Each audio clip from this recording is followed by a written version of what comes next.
Fala, meus amigos e amigas, tudo bem com vocês? Sejam novamente bem-vindos a mais um vídeo aqui do nosso canal e hoje a gente vai falar de um assunto muito importante, teoria de Down dentro do Candle. Como é que a gente utiliza? Será que isso tem a ver com Candle a Candle?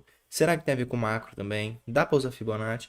Então, essas vão ser as dúvidas que a gente vai ensinar no vídeo de hoje. Beleza? Então, bora lá. Mas antes da gente começar o conteúdo de fato, gostaria aqui de deixar meu agradecimento a todos vocês aí que contribuíram para a gente chegar à meta de 500 inscritos no canal do Juan Trader Cortes, né?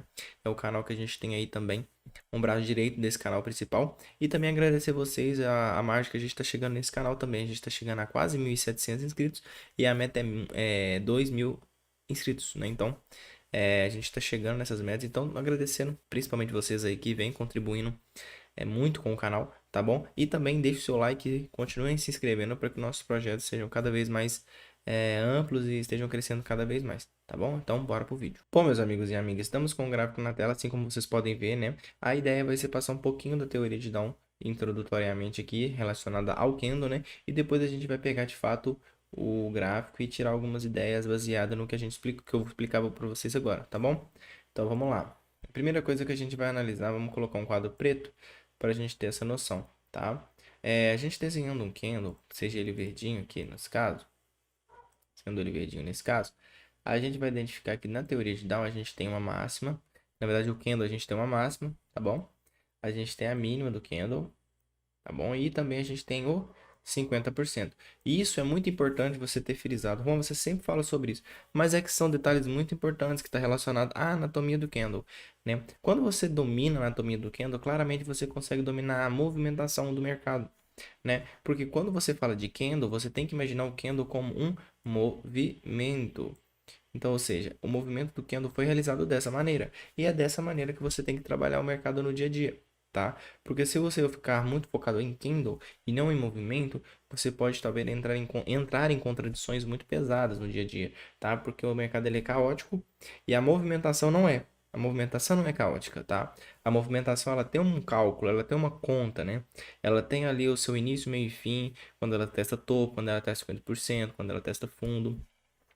Então existe um critério, né, que a gente utiliza para estar fazendo essa movimentação e é muito simples, né? A teoria de Down fala que o movimento ele é ascendente, ele mostra para a gente topos e fundos ascendentes. O caso contrário acontece também? Sim, quando ele mostra topos e fundos ascendentes. Isso demonstra tendência.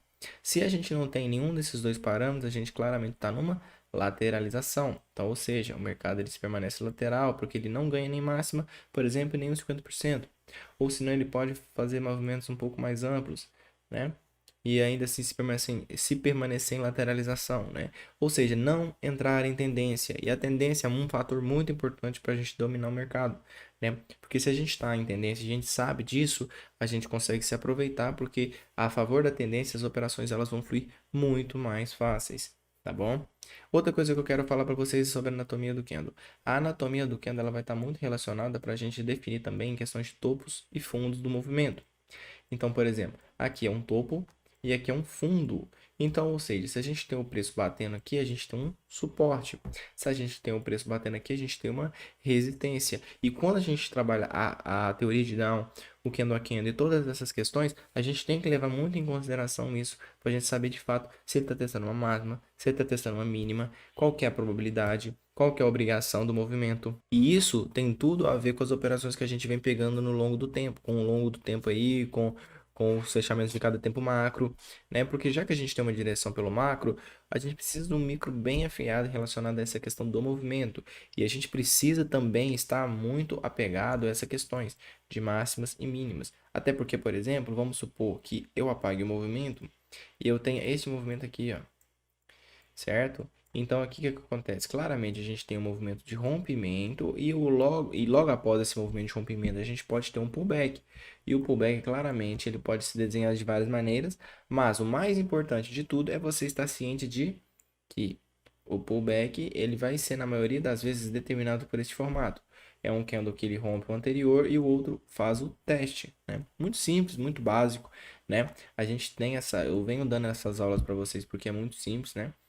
Não tem segredo, não precisa esconder nada de vocês em relação a isso, porque é um conteúdo extremamente básico, tá? E você precisa saber disso, primeiro, para estudar, né? Primeiramente, para você fazer os seus backtests, e segundo, para você operar, tá? Porque aí, claramente, você define as probabilidades, você define os movimentos e etc, tá? E isso vai muito além, isso você consegue ir muito além, né? Com esse tipo de análise super simples e prática. Então, ou seja, se aqui você teve um movimento claramente de pullback, a gente tem claramente um movimento ascendente no próximo candle. Né? É como se fosse de fato a obrigação.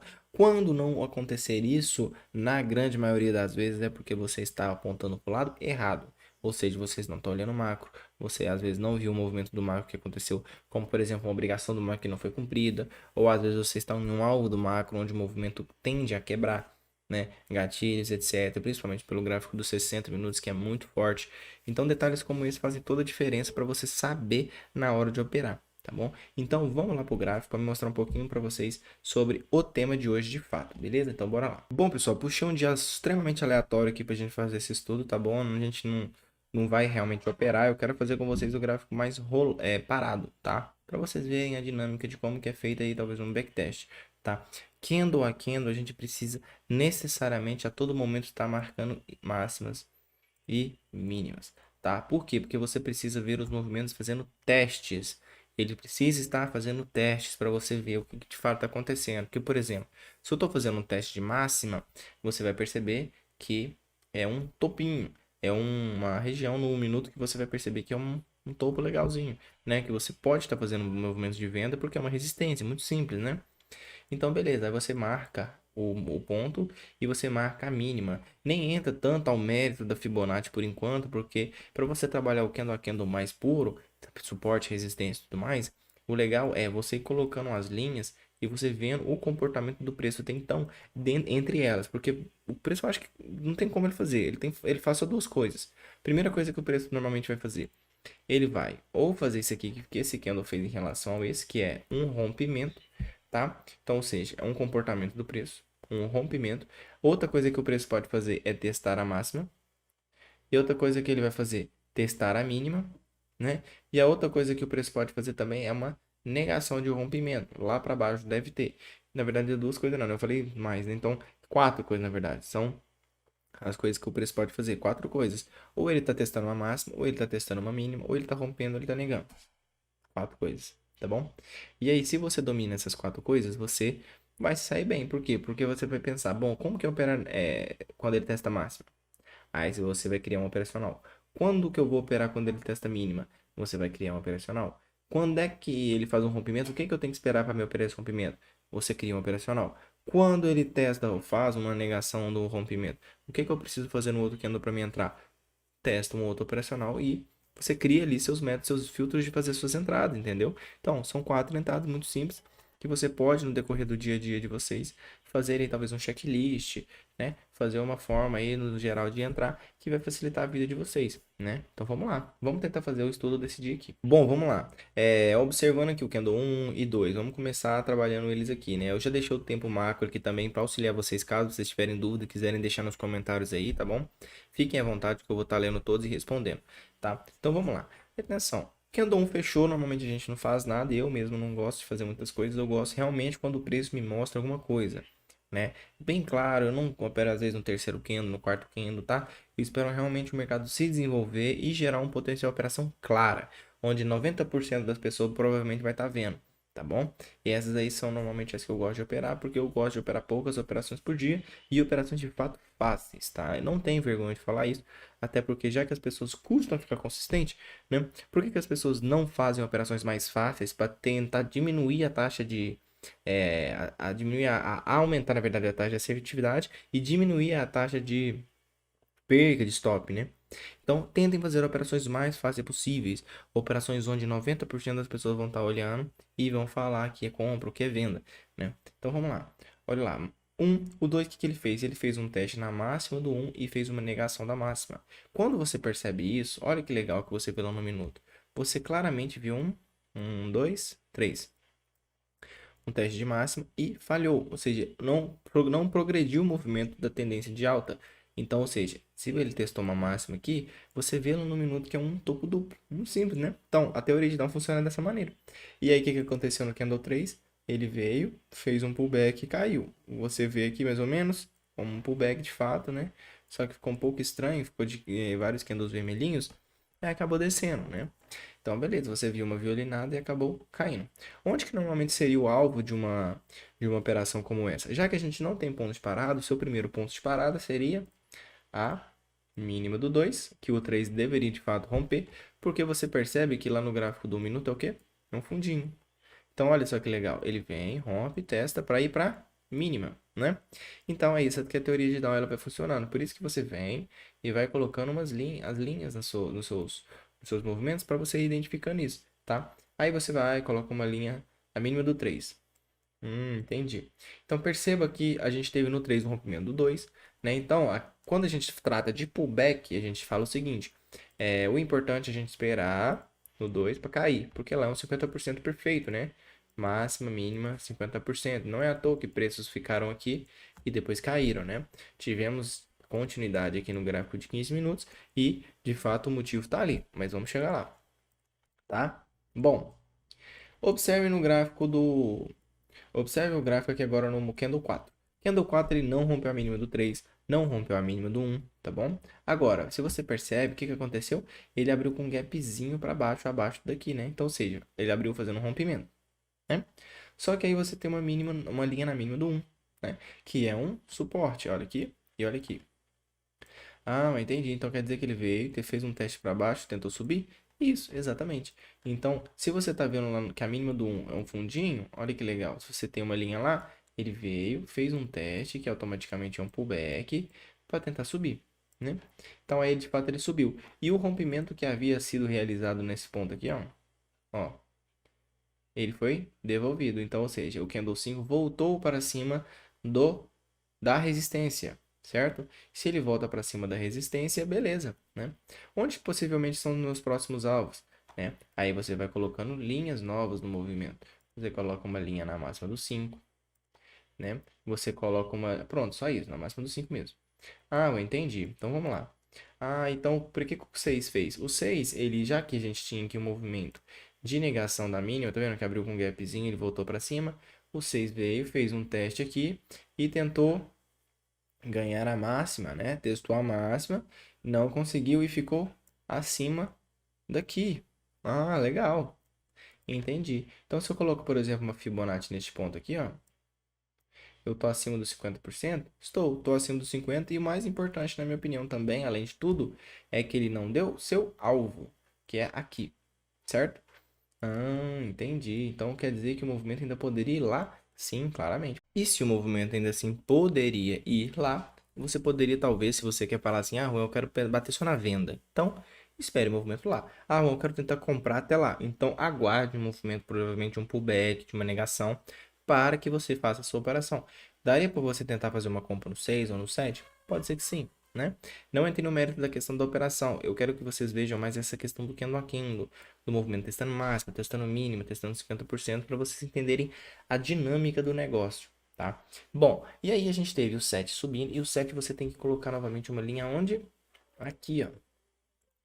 Ah, eu entendi. Então quer dizer que o 7 ele testou a máxima do 6, fechou abaixo, né? Então quer dizer que o movimento ele tá um pouco mais para venda? Depende, depende. Primeiro, testou a máxima. Beleza, resistência? Sim. Só que levando para o lado, porque normalmente você tem que pensar pelos dois lados, pelas duas óticas, porque o mercado ele não anda só para um lado comprador, ele também anda para o lado vendedor, né? Então, se a gente está olhando para a ótica da venda, por exemplo, que é a máxima do 6, consequentemente, a gente não está olhando para a ótica compradora, né? Que seria, nesse caso, a máxima do 5, né?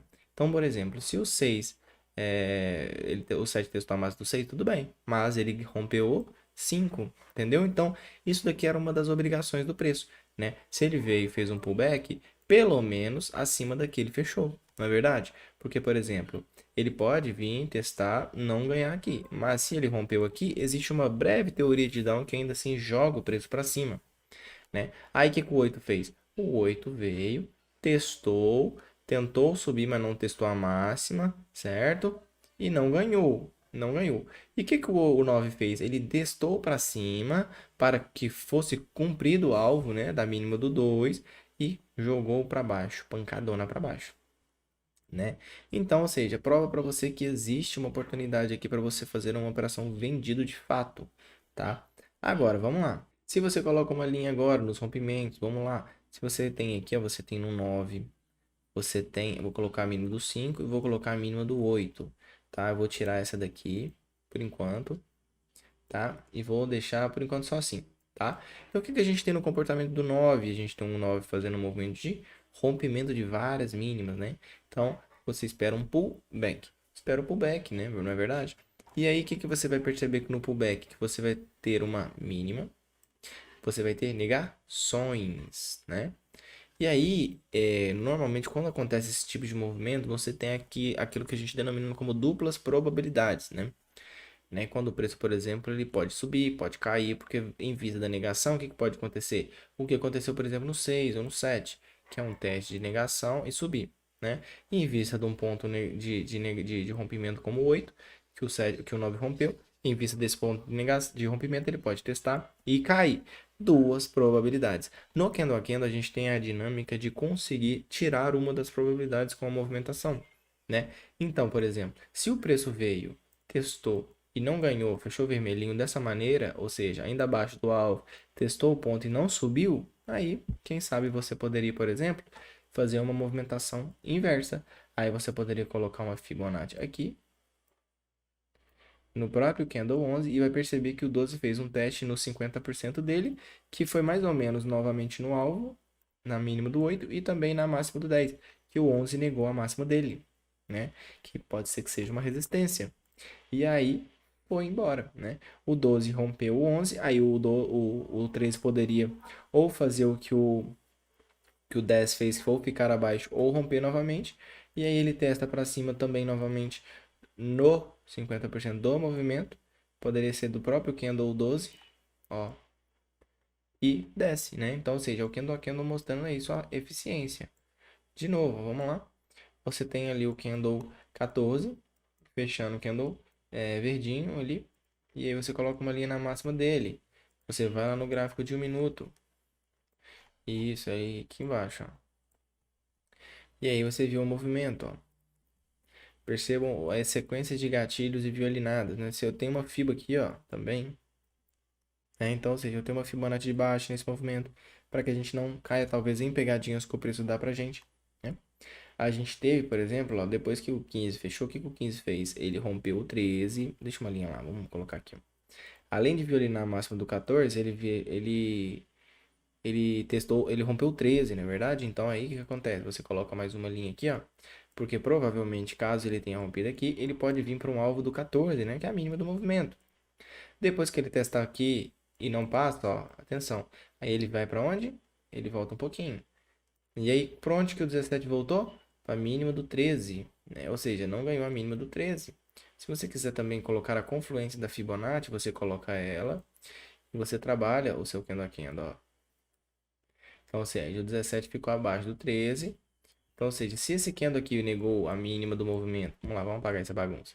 Se o 16 romper, não, o 16 negou a mínima do 14, negou a mínima do 15, o que esse bendito tinha que ter feito? Subido.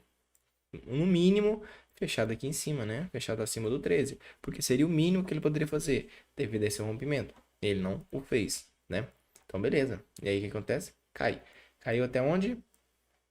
Caiu aí um pouquinho, né? Até o 19. Depois que o 19 fez, o 18 rompeu. O 19 testou. Beleza.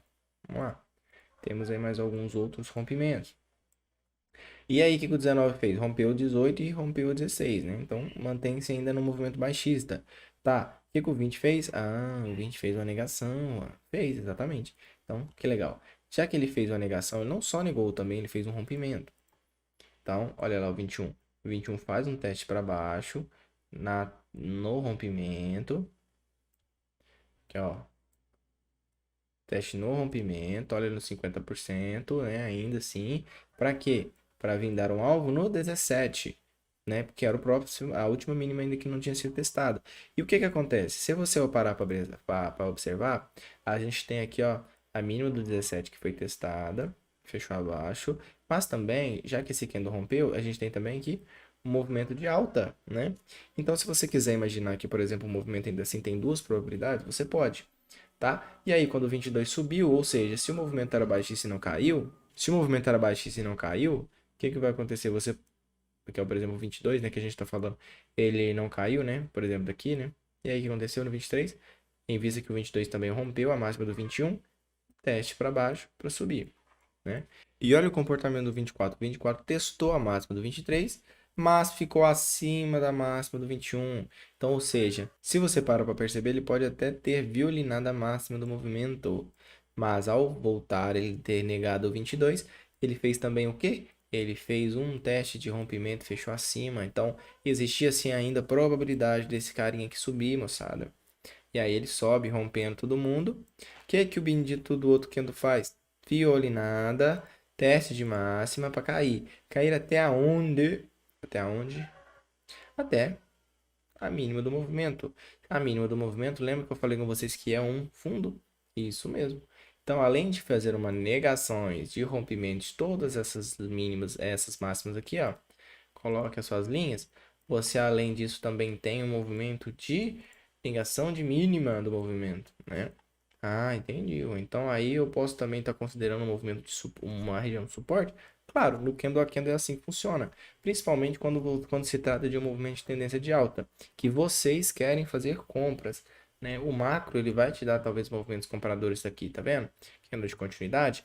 Então, isso tem que ser observado na hora de você fazer uma operação compradora, certo? Ah, beleza, eu entendi. Então quer dizer que o movimento após o 27 ter fechado quebrou todo o movimento de continuidade da negação? Sim, exato, né? Porque aí, por exemplo, ó, se o candle 27 tinha que ter caído aqui, ó, não caiu, então quebra-se uma das probabilidades do movimento e você vem e coloca a sua Fibonacci no 27. Vem e coloca ela bem aqui, ó. E aí você sobe com o movimento, até porque a tendência era de alta, entenderam? Julga-se o movimento através disso. Julga-se o movimento assim, tendência de alta, e por isso que ele acaba subindo, dando esse sinal aí, por exemplo, do candle 27 para uma possível compra aí no 28, né? Candles macro dando compra. Aí o 30 rompeu, o 31 fez pullback na máxima do 29 e o 32 continuidade, rompimento, probabilidade de romper, máxima do 31, realmente, entenderam? Então aí assim, sucessivamente, moçada. Bom, pessoal, sem mais delongas, acredito que eu dei uma passada boa aí para vocês terem uma ideia de como que a gente estuda o candle a candle, né? O candle a candle é máxima e mínima mesmo, né? E 50%. Pega ali, coloca linhas para vocês verem os micro rompimentos e gerem suas probabilidades, tá? Em relação ao que o preço fez. Isso vai forçar o cérebro de vocês a pensar. Tá bom? E vai ser uma experiência muito legal, acredito eu, se você utilizar essa metodologia para os estudos de vocês. Bom, meus amigos, se gostaram do vídeo, deixa o like de vocês e também se inscrevam no canal, tanto nesse quanto no outro também, Juan Trader Cortes, para a gente alcançar as metas desse ano, beleza? Esse canal 2K e o outro 1K, tá bom? Um abraço a todos aí e tamo junto, até a próxima. I see her rolling up, Uber black Cadillac, high heel boots and a sexy body full of tats. Baby's bad, oh baby's hella bad. After her there ain't no coming back. Wanna take a run at that. I think she's feeling me. Turn it up a few degrees. My imagination of her body